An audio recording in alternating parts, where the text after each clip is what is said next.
You've made yourself a nice little video and you want to export it ready to stick on YouTube or Vimeo. Now, this is my timeline, it's my little video. I'm happy with everything. Got a little title on the end. In theory, I've got some credits, got some audio. It's all looking great. This is actually just a video I've just made on how to set up a project. So, exporting is pretty easy. And again, this is just the way I do it. I'm not entirely sure if this is always the right way, but it's a way. So click on your sequence, so this area is highlighted. Remember, any of the areas you click on will be the sort of bit that you're working with. Clicking on the sequence, and I'm going to press Command M or go to File, Export, Media. And this window pops up, shows your video in there. Output is selected here, that's fine. So the export settings. Now, if you click Match Sequence Settings, that will normally set everything to be exactly the same frame rate, the same size, the same quality, the edit with the video you're working with. However, it does spit it out as an MPEG, which isn't necessarily the most user-friendly. We want either an MP4, which is MPEG 4 format, or possibly a QuickTime movie. I normally go for MP4. That seems to be nowadays the most widely accepted file format, and Apple themselves are slowly depreciating the use of QuickTime, even though they invented it. So MP4 is what we want, so I'm going to untick Match Sequence Settings. Now the format here, by and large, if I know this is going straight to YouTube or online, or even just sharing around generally, H.264 will do the job. It's a good codec in terms it was made for HD video, it was made for streaming, and it without too much quality loss, and it keeps the file size relatively small.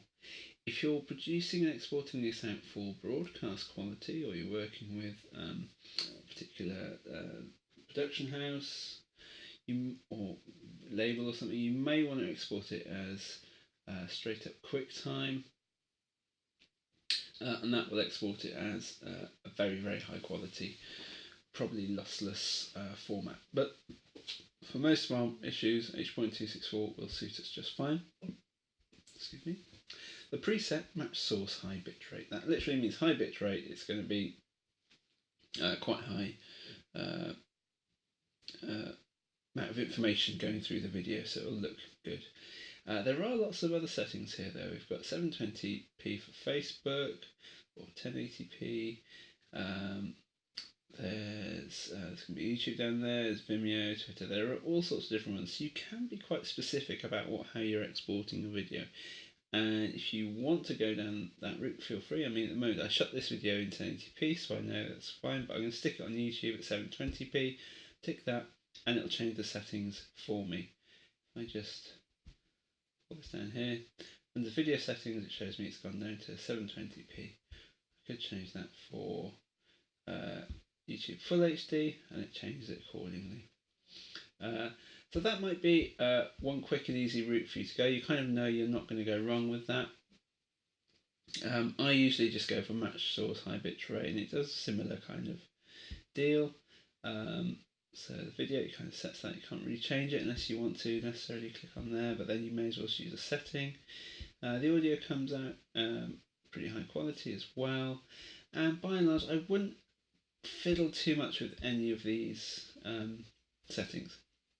If you find when you're exporting and uploading to, say, Vimeo or YouTube, if they come back saying this video is not as good as it should be, do you want to see why, blah blah blah, and it usually gives you definite settings that you should be using, then maybe just go and try one of these settings, because you know it's likely they will just do the job for you. So let's just stick at YouTube, for instance. Output name, MP4, that should be fine. Now, don't just go in here, export, make sure you've saved it sensibly. This will save it default, either way you've last saved some projects, or it'll just save it randomly to the Adobe folder.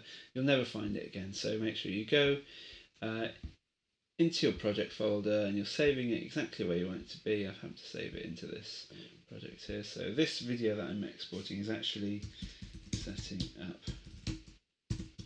project in Premiere. That'll do. save. Now I'm just going to go straight to export and let it do its magic.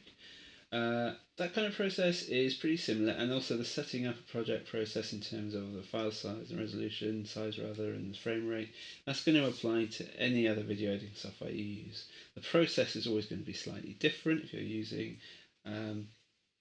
different software like Final Cut or Avid, but by and large that's what you're going to do, and this is how you'll do it in Premiere. Okay, well that's going to take 10 minutes, so I'm going to leave it there. Thank you for watching. Bye.